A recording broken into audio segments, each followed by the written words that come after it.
Shalom, shalom, shalom. Que la gloire de notre Dieu soit avec vous. Soyez bénis. Soyez bénis, soyez bénis. Jambo yenu, Mungu anubariki. Bote na biso, Zamba pambola biso. Good morning. The God bless you. Nous sommes en direct de notre chaîne Colonne TV. Colonne TV, Colonne TV. C'est la voix de votre humble serviteur de Dieu, le prophète Moïse Mouyaya. Nous sommes sur notre 4e jour de l'enseignement où nous sommes en train de parler sur un thème qui est très important. Nous sommes en train de parler aujourd'hui sur la foi, le fondement de la foi chrétienne. La foi chrétienne. Et aujourd'hui, on va essayer de parler sur un sous-thème intitulé la conversion. Avant-hier, nous avons parlé de la repentance, renoncement aux œuvres mortes. Et aujourd'hui, on va parler de la conversion. Que signifie la conversion?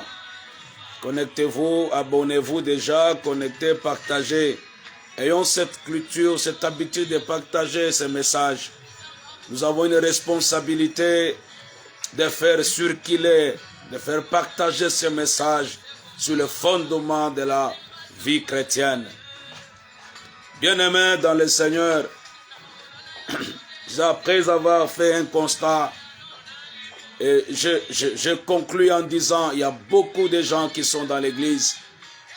Ils ont fait longtemps dans l'église, mais quand vous regardez leur manière de faire les choses, ils ne sont pas encore convertis. Ils peuvent être à côté du pasteur. Ils peuvent être dans la ceinture du pasteur. Ils peuvent rester longtemps dans l'église. Mais quand vous observez, quand vous regardez leur manière d'être, leur façon de faire des choses, et vous allez comprendre qu'ils ne sont pas encore convertis. Et cet enseignement va vous aider. Et cet enseignement va vous aider beaucoup à prendre une décision de se convertir. La conversion signifie quoi? Par définition, la conversion signifie se tourner. Se tourner. J'étais en train de partir dans la direction X. On me dit se convertir, c'est-à-dire tu dois tourner. Tu dois tourner ton dos. Quand elle est employée en rapport avec la repentance biblique, lorsque la conversion est employée en rapport avec la repentance biblique, elle signifie quoi? Se tourner des mauvais chemins pour se tourner vers le bon chemin. D'une manière simple, la conversion, lorsqu'elle est employée en rapport avec la repentance, quand on dit à quelqu'un, tu dois te convertir, c'est-à-dire, tu dois te détourner des mauvais chemins. Vous allez constater, les gens restent longtemps dans les choses, dans l'église, mais ils gardent toujours leurs mauvais chemins. Ils gardent toujours leurs mauvaises voies, leurs mauvais comportements. Il était un ivrogne, il est dans l'église, ça fait 5 ans, 10 ans, il demeure toujours un ivrogne. Non, nous devons nous détourner et tourner vers Dieu, c'est ce qu'on appelle la conversion. Que Dieu bénisse. Merci beaucoup ma soeur, merci mon fils, toi qui me suis déjà en direct, que Dieu te bénisse. Dans Luc chapitre 1 verset 16, la Bible dit, il ramènera plusieurs des fils d'Israël au Seigneur leur Dieu. Les fils d'Israël, à un certain moment, ils se sont détournés de la voie de Dieu, des chemins de Dieu. Et la Bible me dit que lorsque Jésus viendra, qu'est-ce qu'il doit faire? Il doit ramener, il doit faire retourner le fils d'Israël. Dans Actes chapitre 9, verset 35, nous dit quoi? Tous les habitants de Lydie et d'Issaron les virent et ils se convertirent au Seigneur. Alléluia. Lorsqu'ils ont vu, ils ont entendu le message, ils se sont convertis au Seigneur. Dans Actes chapitre 11, le verset 21 nous dit quoi? La main de l'Éternel était avec eux, et un grand nombre de personnes crurent et se convertirent au Seigneur. C'est pourquoi je viens de dire que lorsque la conversion est employée en rapport avec la repentance, quand tu crois à la parole de Dieu, qu'est-ce que tu dois faire? Tu dois te convertir. Je prie, mon Dieu, toi tu m'entends de loin de près, que Dieu te donne cette grâce de se convertir, de te détourner du mauvais chemin. Tu marchais dans le chemin de l'impudicité, dans le chemin de l'adultère, dans le chemin des mensonges, dans le chemin de la sorcellerie, dans le chemin de la cupidité, dans le chemin, peu importe, tu dois te détourner. Et pour se tourner vers le bon chemin, vers la vérité. Bien-aimés dans le Seigneur, la conversion, c'est détourner des ténèbres du péché. Il y a beaucoup de gens qui vivent encore dans le péché.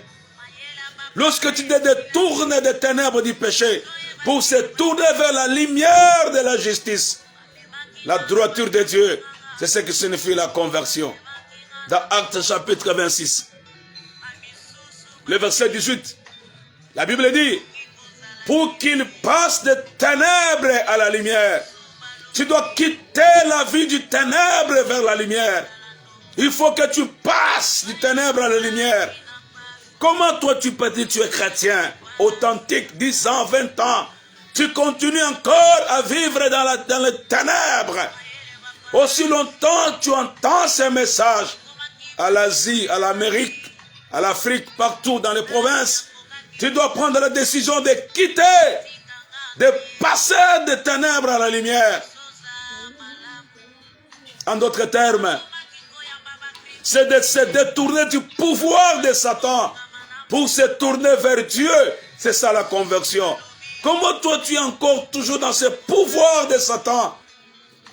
Ozandoki, Oamisala Molili, au fond d'une église, des années. Écoute-moi, tu resteras le dernier jour. Tu dois prendre la décision de se détourner du pouvoir de Satan, le pouvoir de la sorcellerie, le pouvoir des mensonges, le pouvoir de motema mabe. Yagosale la kabatumabe. Yagosale kabatumabe. Que Dieu vous aide, bien-aimés dans le Seigneur. En d'autres termes, c'est convertir, c'est se détourner des choses de ce monde pour se tourner vers les choses spirituelles. Comment toi, chrétien, dans ta maison, tu écoutes de musique mondaine? Tu es toujours amoureux des choses de ce monde. Tu dois prendre la décision de quitter, de détourner des choses de ce monde. J'ai béni beaucoup l'homme de Dieu, le Patrice, qui disait, aujourd'hui, il y a une confusion. Tozo Luka, l'église, nous trouvons les mots dans l'église. On a des chrétiens dans l'église assoiffés des choses de ce monde. Toi qui m'entends de loin de près, tu dois prendre la décision de se détourner des choses de ce monde. Acte chapitre 14, verset 15 dit, nous vous exhortons, frères, à renoncer à ces choses vaines. Je t'exhorte, mon frère, quand tu partages cette vidéo, regarde ton frère, regarde ton ami, regarde tes relations. Quand tu le vois en train de vivre dans les choses de ce monde, bien-aimé, je t'exhorte par ces messages à se renoncer aux choses vaines pour vous tourner vers le Dieu vivant. Nous devons nous tourner vers le Dieu vivant, pasteur, prophète. Que sera-t-il de travailler les choses de Dieu avec les occultistes, avec les marabouts, avec les fétiches? Tu dois te détourner de ces choses. Se convertir, c'est se détourner de faux dieux,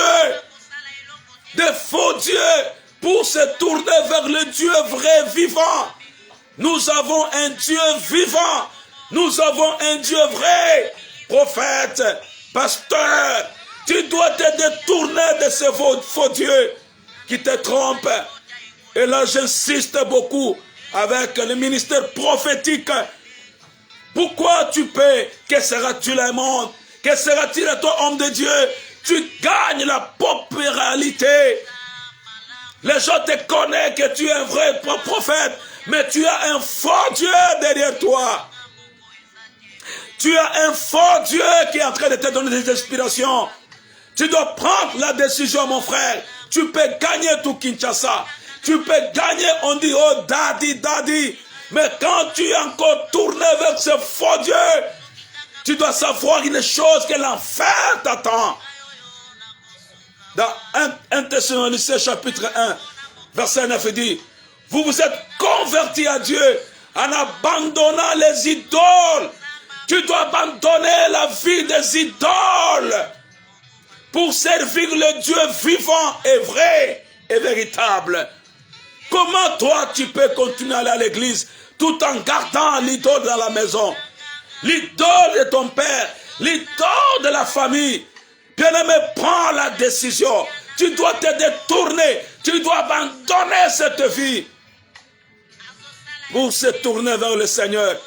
L'importance de la conversion. La conversion doit accompagner la repentance. Vous devez renoncer au mal pour le bien. Pourquoi vous devez renoncer au mal? Ma fille servante de Dieu, prophétesse, prophète, pasteur, enfant de Dieu, tu dois renoncer au mal. Pourquoi tu dois renoncer au mal? Premièrement, il est nécessaire d'entrer dans le royaume de Dieu. Pour entrer dans le royaume de Dieu, tu dois renoncer au mal. Dans Matthieu chapitre 18, verset 3 dit, je vous ai dit en vérité, si vous ne vous convertissez pas, si vous ne vous devenez pas comme des petits enfants, vous n'entrerez pas dans le royaume de Dieu. Quand bien même, bazo bengayo mama pasteur, bazo bengayo pasteur, bazo bengayo prophète, si tu ne te convertis pas, si tu ne te détournes pas de mal, tu n'entreras pas. Même si Yondo gagné Kinshasa Mobimba, et pas inayo batu baza plein, mais tu as l'idole chez toi. Tu n'entreras pas dans le royaume de Dieu. Que Dieu t'aide maintenant, quand tu m'entends cette voix, que Dieu t'aide, ma soeur, mon frère, à se détourner du mal pour ne pas rater le royaume. Deuxième chose, pourquoi tu dois renoncer au mal? C'est pour sauver de la mort spirituelle. Si toi tu ne te convertis pas, tu ne renonces pas, bien aimé, la mort spirituelle t'attend. Dans Jacques chapitre 5, le verset 20 nous dit, celui qui ramènera un péché de la voie où il s'était égaré, sauvera une âme de la mort, il couvrira une multitude de péchés. Voilà pourquoi je suis venu, je sens, le devoir m'oblige à sauver une âme de la mort spirituelle. Quand tu dois prendre la décision de se détourner, à renoncer le mal, et tu sauveras ton âme de la mort. Troisièmement, pourquoi tu dois renoncer au mal? Elle est nécessaire pour l'effacement du péché. C'est pour que ton péché soit effacé. Si toi tu ne renonces pas au mal, ton péché ne sera pas effacé. Notre péché est écrit dans les livres de Dieu jusqu'à ce que nous nous repentions et nous nous convertissions. Alors il est effacé. Tant que Salakamasum on écrit. Mais quand tu prends la décision de se détourner du péché du mal, et Dieu efface. Dans Actes chapitre 3, verset 19. La Bible nous dit quoi? Repentez-vous donc et convertissez-vous pour que vos péchés soient effacés. Si tu ne te convertis pas, ma soeur, ton péché ne sera pas effacé. Et quand ton péché ne sera pas effacé, il y a la sanction du péché. Car la Bible dit, le salaire du péché, c'est la mort. Pourquoi tu veux continuer à vivre dans cette vie du péché?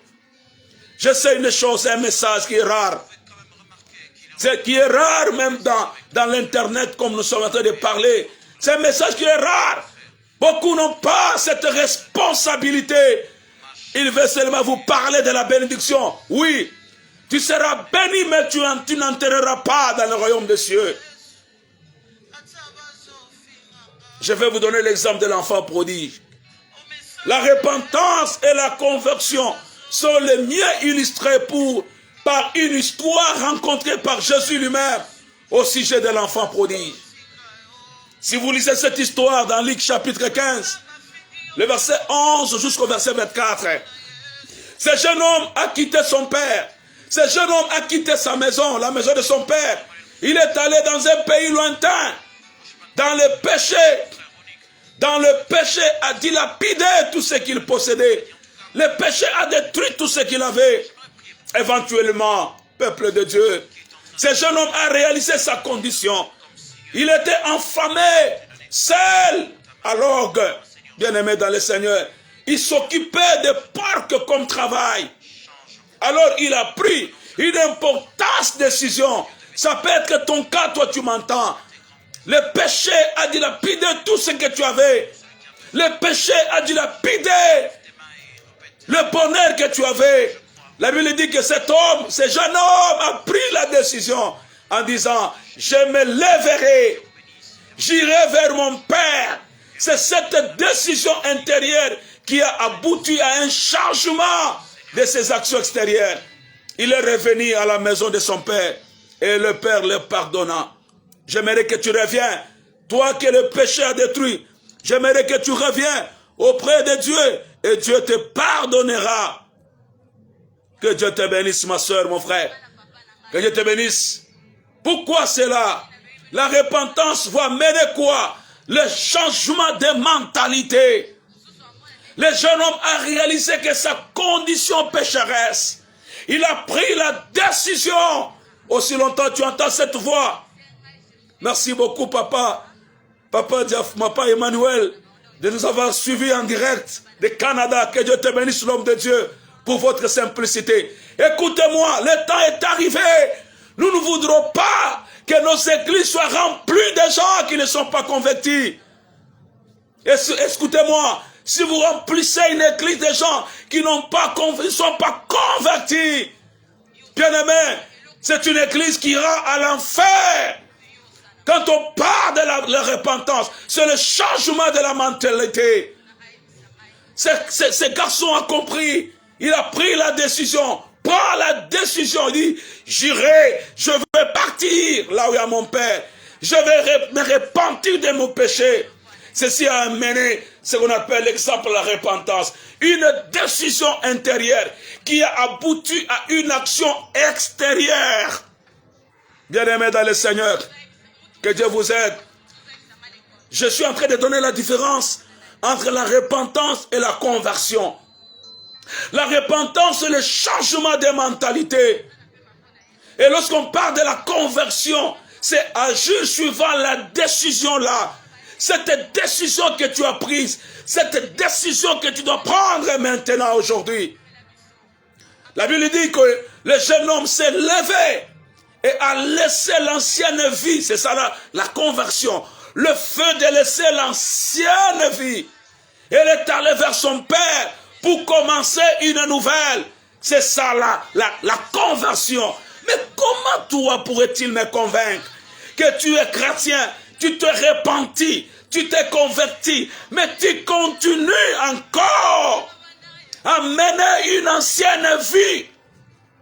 Tu étais débauche, tu étais un ivrogne, tu étais un coureur de jupons, tu étais quelqu'un, un meurtrier, un méchant. Et tu viens dans l'église, tu continues encore cette ancienne vie. Non, prends la décision, ma soeur, mon frère, et de se détourner, de commencer une nouvelle vie. La Bible me dit quoi? Si quelqu'un est en Christ, il est devenu une nouvelle. Les choses anciennes sont passées. Bien-aimés dans le Seigneur, les hommes prodiges, dans sa propre condition pécheresse, cet homme a tourné le dos à Dieu comme son père et au ciel comme sa demeure. Chaque pas qu'il a fait, c'est un pas vers loin de Dieu. Une fois que tu commets le péché, tu es en train de t'éloigner de la maison du ciel. Tu es en train de t'éloigner de ton Père. Un pas proche à la mort spirituelle, de la séparation éternelle. Aujourd'hui, dans nos églises, nous avons des hommes comme des fils de ces garçons, fils de prodiges. Une fois que tu commets le péché, tu es en train de t'éloigner loin de ton Père, loin de ta demeure, cet enfant. Il y a une décision majeure que tu dois prendre. Il doit venir en lui-même, étant entré en lui-même. Merci beaucoup, ma fille qui me suit à partir des États-Unis. Que Dieu te bénisse. Reconnaître sa condition spirituelle. Il doit prendre une décision qui va aboutir à un changement de décision spirituelle, ma soeur, mon frère. Ce changement de direction spirituelle, le détournement du péché pour se tourner vers Dieu, c'est la première étape que tu dois prendre, ma soeur, pour la construction d'un bon fondement spirituel. Le bon fondement spirituel commence par la première étape, c'est de changer ta direction spirituelle. Que le Seigneur te bénisse. Que Dieu te bénisse pour ce temps que nous venons de passer. Merci pour la journée d'aujourd'hui.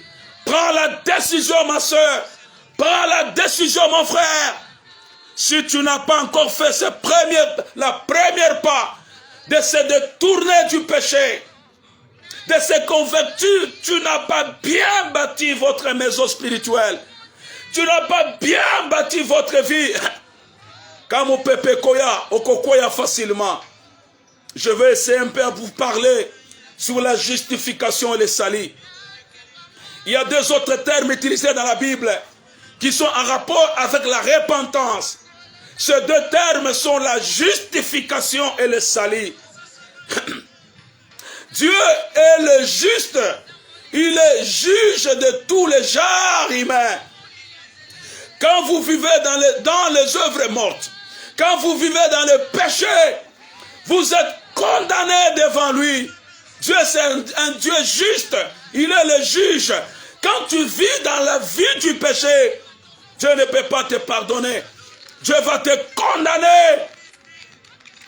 Dans Jean chapitre 3, verset 18 à 19, la Bible me dit quoi? Celui qui croit en lui ne point jugé. Si tu crois en Jésus, tu ne seras pas jugé.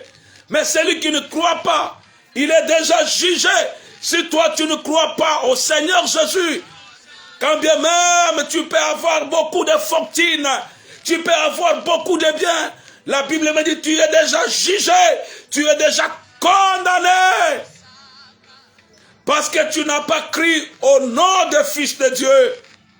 Et ce jugement, c'est que la lumière étant venue dans le monde, les hommes ont préféré les ténèbres. Pourquoi toi tu préfères les ténèbres, bien-aimé? Parce que leurs œuvres étaient mauvaises. Nous en avons beaucoup dans l'église. Tu préfères les ténèbres. Lorsque vous vous repentez du péché, lorsque vous prenez la décision de vous détourner de vos voies pécheresses, et cela c'est une décision, c'est une bonne décision. Et cette bonne décision doit établir une bonne relation avec Dieu. Et cette bonne relation, ou cette bonne réputation devant Dieu, ça s'appelle la justification. C'est ce qu'on appelle la justification. C'est quand tu prends une décision de vous détourner de vos voies pécheresses. Et cela va aboutir dans ce que j'appelle une bonne réputation envers Dieu. Dans Romains chapitre 6, verset 16 à 18, la Bible me dit là, ne savez-vous pas, quand vous livrez à quelqu'un comme esclave pour lui obéir, vous êtes esclave de celui que vous obéissez. Quand tu obéis au péché, tu es esclave au péché, bien-aimé dans le Seigneur. Soit du péché qui conduit à la mort, soit de l'obéissance qui conduit à la justice. Mais grâce soit rendue à Dieu de ce qu'après avoir été esclaves du péché, vous vous êtes obéis de cœur à la règle de la doctrine dans laquelle vous vous êtes instruits. Que Dieu vous bénisse, bien-aimés. Ayant été affranchis du péché, vous êtes devenus esclaves de la justice. Prends la décision pour devenir l'esclave de la justice, bien-aimé dans le Seigneur. C'est pourquoi la Bible me dit, les sanctions pour le péché sont la mort spirituelle et la mort physique. Quand Jésus mourut sur la croix, il a payé le prix du péché de toute l'humanité. Merci mon frère, toi qui me suis en direct, que Dieu te bénisse. Partagez, abonnez-vous sur notre chaîne Colombe TV PMM Moïse Mouyaya. Dans 2 Corinthiens chapitre 5 verset 21, la Bible nous dit quoi? Celui qui n'a point connu le péché, il a fait devenir péché pour nous, afin que nous devenons en lui justice de Dieu. Je ne veux pas, j'aimerais que Dieu te justifie, ma soeur. Si vous croyez que Jésus est mort pour vos péchés, repentez-vous, acceptez-le comme sauveur. Alors vous ne connaîtrez pas la mort spirituelle. Vous ne connaîtrez pas la séparation éternelle d'avec Dieu dans l'enfer. Bien que votre corps physique peut mourir aujourd'hui, mais vous serez ressuscité pour la vie éternelle. Cela est rendu possible par la mort et la résurrection de notre Seigneur Jésus-Christ. Vous êtes justifiés, vous êtes conduits à une juste relation avec Dieu par Jésus-Christ de Nazareth. Bien-aimés dans le Seigneur, que Dieu vous bénisse. Je vous ai dit ici, le devoir m'oblige de répandre ce message à toute l'humanité. Dans Romains 5, verset 9, la Bible nous dit, ils sont gratuitement justifiés par sa grâce, par le moyen de la rédemption qui est en Jésus-Christ notre Seigneur. Bien-aimés, nous sommes justifiés par la grâce. Je ne veux plus, ma soeur, que tu puisses rater ces dons que Dieu nous a offerts. Dans Romains chapitre 5, verset 9, à plus forte raison donc, maintenant que nous sommes justifiés par son sang, serons-nous sauvés par lui de la colère de Dieu.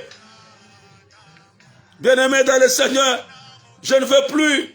C'est pourquoi dans Romains chapitre 5, verset 1 dit, étant donc justifiés par la foi, nous avons la paix avec Dieu par notre Seigneur Jésus-Christ. C'est Dieu qui nous justifie. Lorsque nous prenons la décision de se détourner du péché et de tourner vers Dieu, il nous justifie par sa grâce. Lorsque vous êtes justifié en vous, repentant, en acceptant Jésus comme Seigneur et Sauveur, vous êtes sauvés de la vie du péché et des sanctions du péché. Que Dieu vous bénisse. Dans Jean chapitre 5, le verset 24, la Bible dit, en vérité, je vous le dis, celui qui écoute ma parole comme tu es en train d'écouter de loin et qui croit à celui qui m'a envoyé, si tu écoutes cette parole et tu crois à celui qui m'a dit de vous parler, il a la vie éternelle. Tu auras la vie éternelle. Elle ne vient point en justice. Tu ne seras pas condamné. Tu seras justifié. Tu dois passer de la mort à la vie. Crois à ce message. Crois à celui qui m'a envoyé. C'est ce qui signifie quoi? Être sauvé. C'est de ce dont parle la Bible lorsque le terme parle du salut. C'est être sauvé. Merci.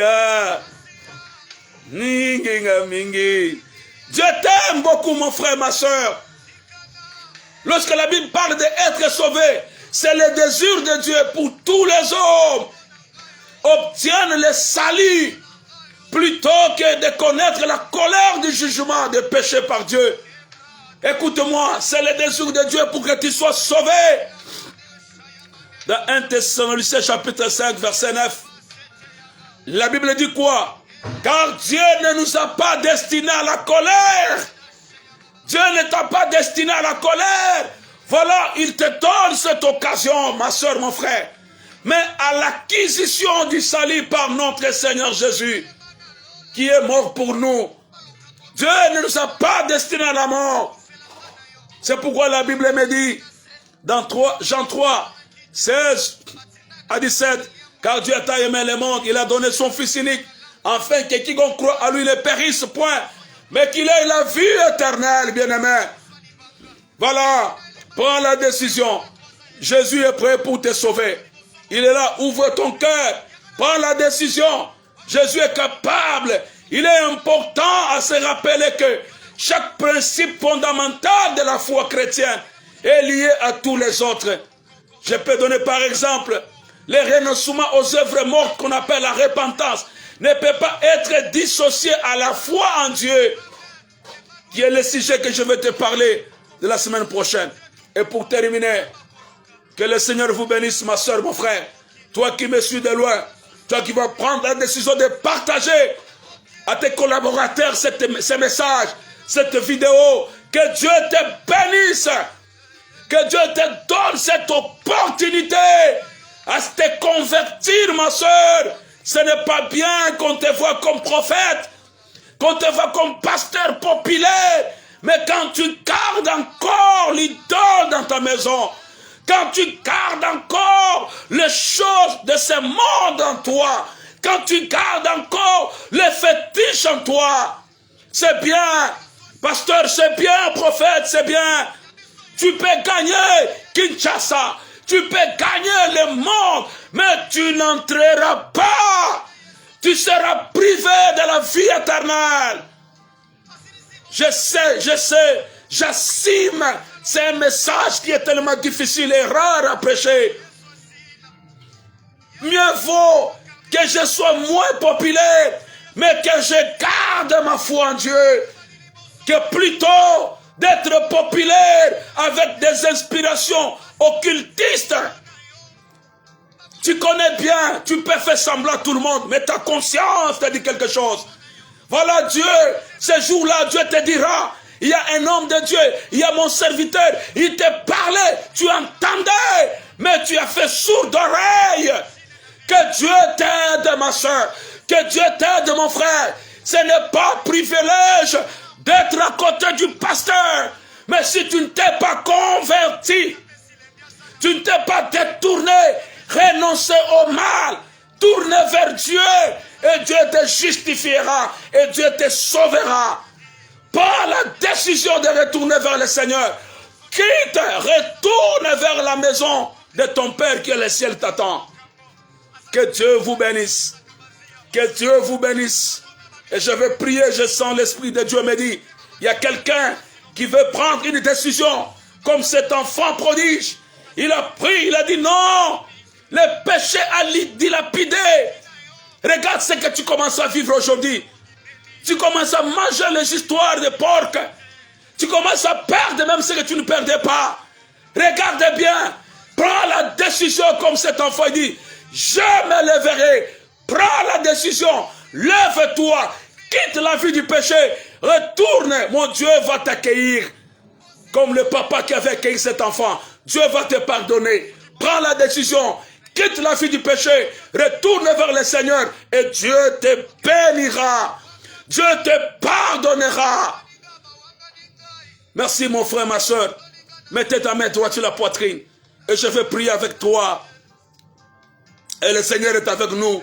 Et Dieu t'aidera. Tu seras justifié. Et tu seras pardonné. Et ton péché sera effacé. Tu dois reprendre après moi. Je sens, toi qui me dois me suivre dans ton bureau. Là où tu es dans votre chambre. Le Seigneur est en train de t'interpeller quelque part. Tu gardes encore un péché, chéri. Tu vis encore dans le péché. Détourne, convertis-toi. Repentez-vous et convertissez-vous. Prends la décision. Je sais que c'est un message dur. Ce serait impossible de voir mon message jusqu'à la fin. Nous avons 14 jours d'enseignement sur la foi chrétienne. On a déjà fait 4 jours. Il nous reste 10 jours. Que Dieu bénisse ceux qui nous suivent de l'aide de près. Que la grâce de Dieu soit avec vous. Et je vais prier ensemble avec vous. Dites Seigneur Jésus, je crois à ta parole. Je crois à ce message. Pardonne-moi de ce que j'ai commis comme péché. Je prends la décision aujourd'hui de retourner sur le bon chemin. Je conduis ma vie indépendamment de ta volonté. Mais aujourd'hui, après avoir entendu ces messages, pardonne-moi Seigneur. Je me lève maintenant dans la vie du péché. Je retourne auprès de toi. Pardonne-moi. Pardonne mes péchés. Et donne-moi la capacité de rester constant dans ta voie. Justifie-moi dans le nom précieux de notre Seigneur Jésus. Amen. Je vais prier pour toi. Que la grâce de notre Seigneur, que l'amour fraternel, le Dieu de miséricorde t'accompagne par cette décision à vivre une nouvelle vie. Et que Dieu t'accorde, que Dieu t'assiste au nom du Seigneur Jésus. Amen. Nous vous accueillons dans la famille de Dieu. Commence une nouvelle vie et le Dieu te bénira. Demain, nous allons parler sur la foi en Dieu. Pour aujourd'hui, c'est la voix de votre humble serviteur, le prophète Moïse, en direct de Kinshasa. Et nous avons un numéro qui est affiché là-bas, en haut de la vidéo. Tu as besoin de nous contacter en privé pour tes problèmes. Appelle-nous sur WhatsApp. Et notre chaîne, ça s'intitule Colon TV. Vous entrez sur Facebook, notre page c'est PMM Moïse Mouyaya. Et ça passe aussi en direct sur YouTube, Moïse Mouyaya. Merci, que Dieu vous bénisse. Partagez, abonnez-vous. Que la grâce de Dieu soit avec vous. Le fait que tu partages avec les autres, et Dieu te bénira. Que Dieu te bénisse. Bye, à demain.